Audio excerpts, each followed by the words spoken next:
পর ঘরের মাঠে পুরনো ক্লাব সান্তোসের জার্সিতে ফিরলেন নেইমার, কিন্তু সেই ফেরাটা শেষমেশ এক রঙিন উৎসবের গল্প না হয়ে থাকলো হতাশার এক অসমাপ্ত চিত্রনাট্য হয়ে। ব্রাজিলিয়ান সিরিয়া লিগে সান্তোস এবং ফ্লামেঙ্গোর মধ্যকার হাই ভোল্টেজ ম্যাচটিকে ঘিরে তৈরি হয়েছিল চরম উন্মাদনা।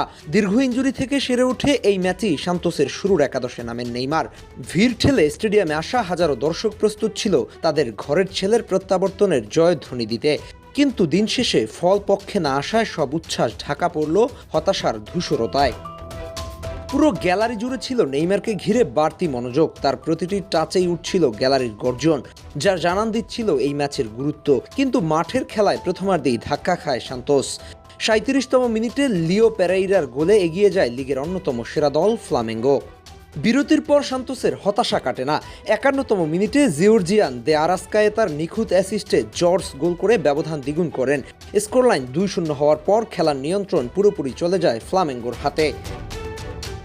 এরপর ৮১তম মিনিটে ব্রুনো হেনরিকের দুর্দান্ত দূরপাল্লার শটে গোল হলে ফ্লামেঙ্গোর জয় নিশ্চিত হয় ৩-০-তে। যখন সবাই ধরে নিয়েছিল সান্তোস বড় ব্যবধানে হারতে চলেছে, ঠিক তখনই ঘুরে দাঁড়ানোর এক মরিয়া চেষ্টা শুরু করে নেইমারের দল। ৮৯তম মিনিটে সেট পিস থেকে গোল করে ব্যবধান কমান গ্রাব্রিয়েল বনটেম্পো।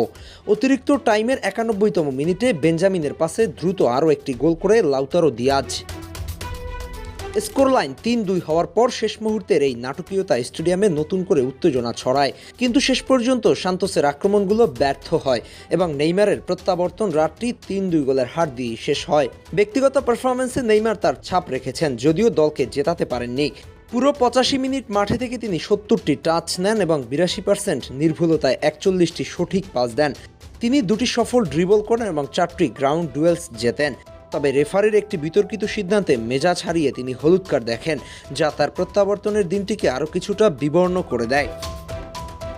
সান্তোস সমর্থকরা নেইমারের এই ফেরাটিকে নতুন শুরুর ইঙ্গিত হিসেবে দেখতে চেয়েছিলেন, কিন্তু ফুটবল যে শুধু আনন্দের